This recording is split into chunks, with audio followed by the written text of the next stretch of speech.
Hey, I've got a word for you today. Your story isn't over yet.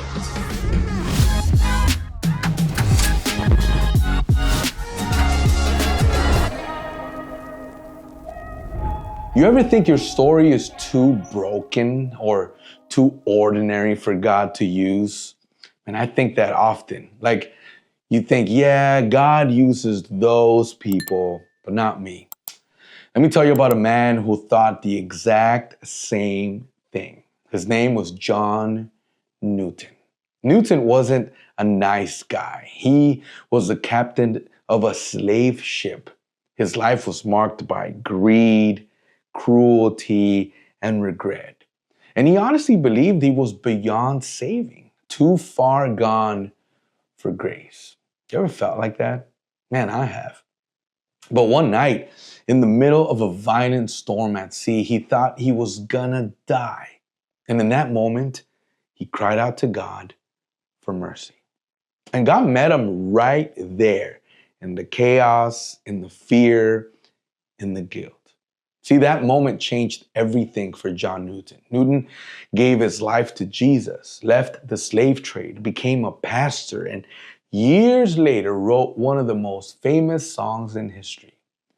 Amazing grace, how sweet the sound.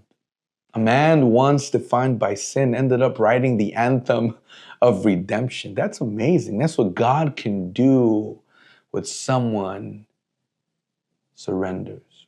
I love reading stories like that. Men and women who were wrecked by sin, but rescued by grace and then used by God to change the world.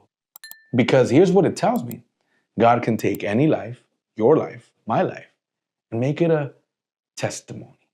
You might think your story is too messy, too complicated, or too small. But in God's hands, nothing is wasted. So, today, take a moment, pause, breathe, and remember, God can use your story, your past, your pain, your failures, even your victories, everything you've walked through, He can redeem it.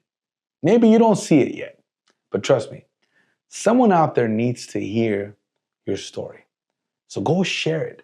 Someone is waiting to hear what God can do. Someone's waiting to hear that God can still change lives because of what He's done in your life. So comment what God's done in your life. And don't keep your story to yourself. Share it, write it, and tell it. Because your story might be the spark of hope that leads someone to Jesus. All right? Your story isn't over. God is still writing it. If this spoke to you, drop a comment. God is still writing my story. What has God done in your life? Share this video with someone else. Subscribe. See you next time.